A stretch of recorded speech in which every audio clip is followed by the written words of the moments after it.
So Common Core was originally implemented in 2009. However, the basis of Common Core goes back to the First World Wars when schools shifted focus onto more math and physics. Due to the space race, nuclear arms race, and the upcoming Cold War against the USSR, the United States began implementing more physics and math into school curriculum. Common Core is implemented to ensure that students are prepared to collaborate and compete with their peers in the United States and abroad.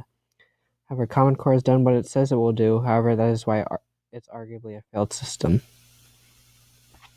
So Common Core is good for students. It gives them a wide exemplification of subjects from which to decide of. Common Core was created to give students an advantage in this world's competitive economy.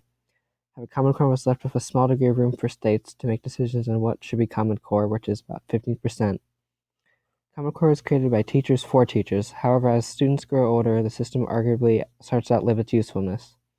The system is based off ideal scenarios, assuming schools have funding and students haven't fallen behind or are ahead of the curve. States force the curriculum on states and refuse to give funding to schools who do not have a Common Core curriculum.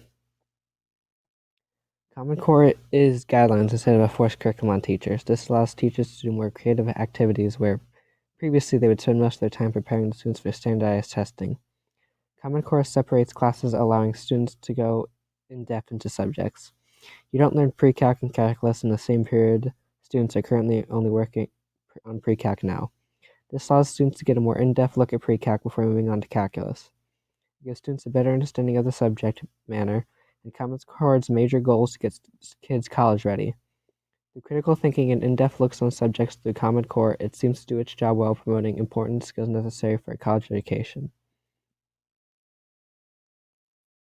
Common Core, however, was created to prepare students for the 21st century through a uniform system of education. However, every student learns differently, and grouping students together not based on performance will cause some to fall behind. Students from a very young age are forced by students to take high-pressure tests. This pressures them to do well in school, and teachers are forced to adopt curriculums which prepare them for tests like such.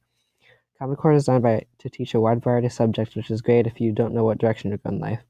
However, as high school rolls around, students begin to make decisions that will affect the rest of their life. I personally know I want to become an engineer, so naturally I'd rather focus on technology, math, and physics classes rather than having to do English, which I'll probably never use outside of high school. Common Core treats every student in America as their own special snowflake.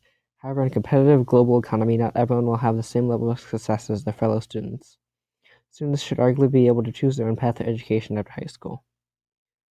Personally, while I'm all for abolishing Common Core system, there's still functional parts of it we should keep. Before high school, students should be subjected to Common Core.